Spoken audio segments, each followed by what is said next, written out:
I kind of want to start from the beginning, because you were saying, you don't wake up one morning and go, I'm going to be a meth addict.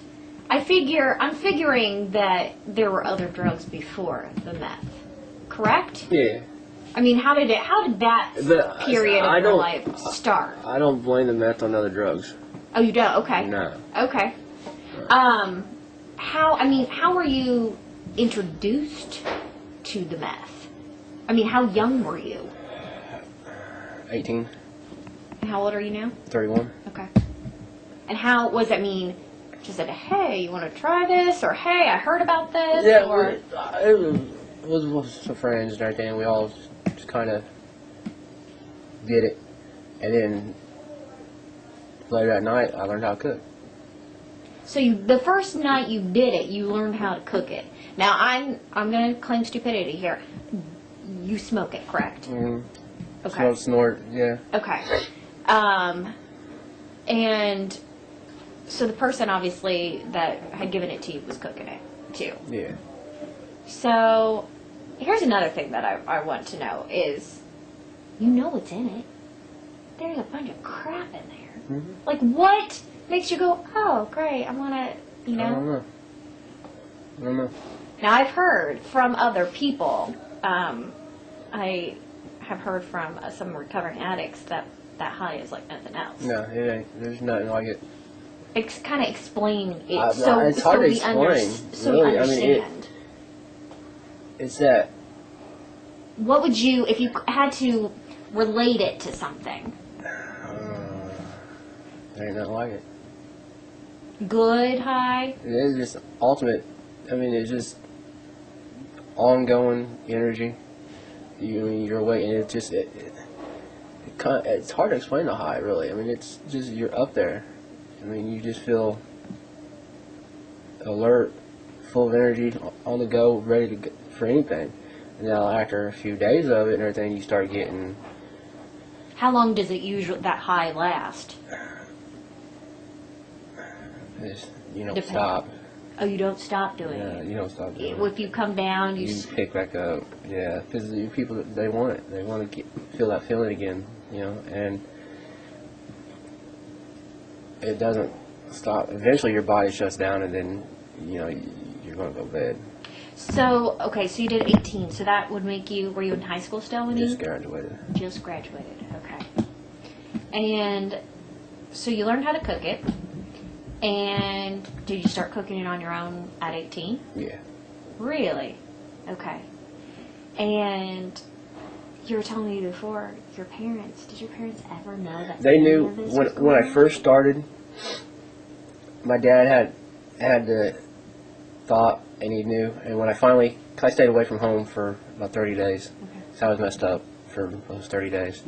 And finally it kind of got my body where I couldn't function right, so I went home finally, and my dad knew, but instead of, cracking down on me and whatever, he sat me down and talked to me, and told me, look dude, you're messing up, this stuff ain't what you need to be messing with and everything. And at that time I kind of stopped messing around with it hardcore. I mean, I still do it. We'll do it every once in a while, but not real bad. I didn't cook as much as when I first started because of that. And time went on where I gave it up. After a couple of years, I gave it up for a while.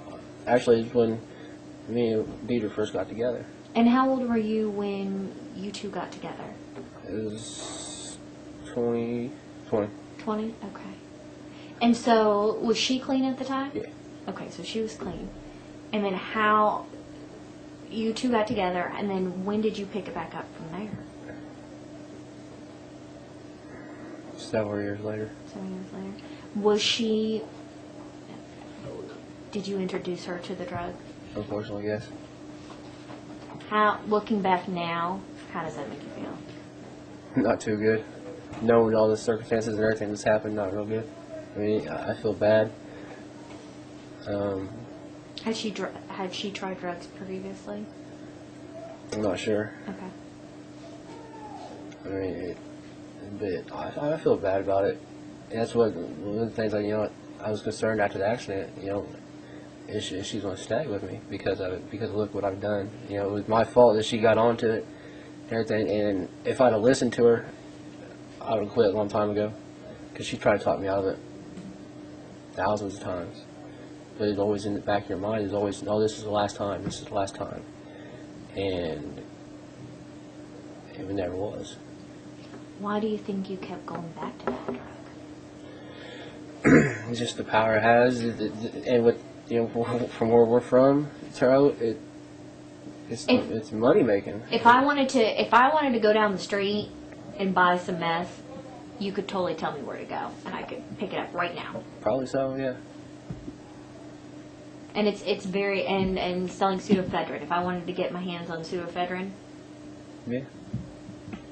If you tell me how bad it is in our area. It's bad. I mean, it's taken over. I mean, it's truly taken over. I mean, it doesn't matter what we do, as in trying to stop it. It's not going to stop. We're going, from being a cook, an ex-cook now.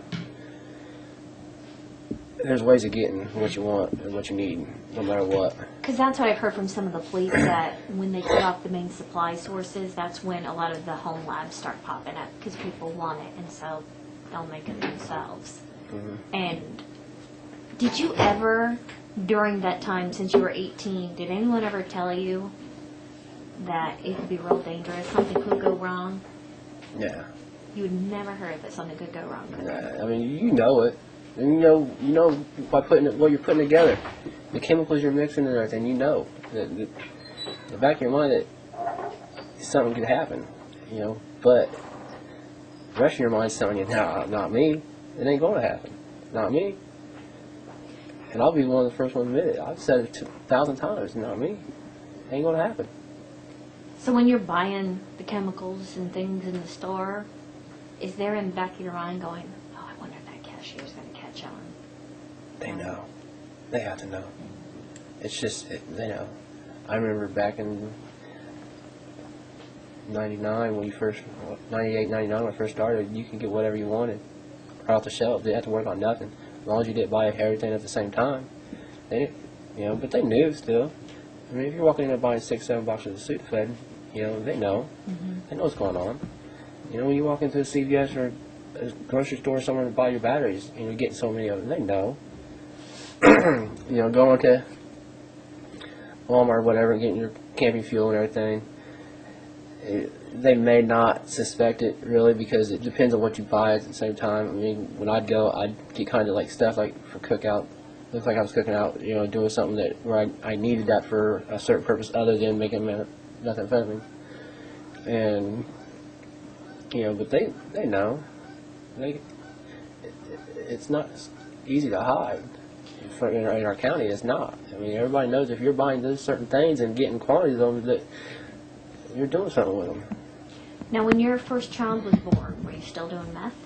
No.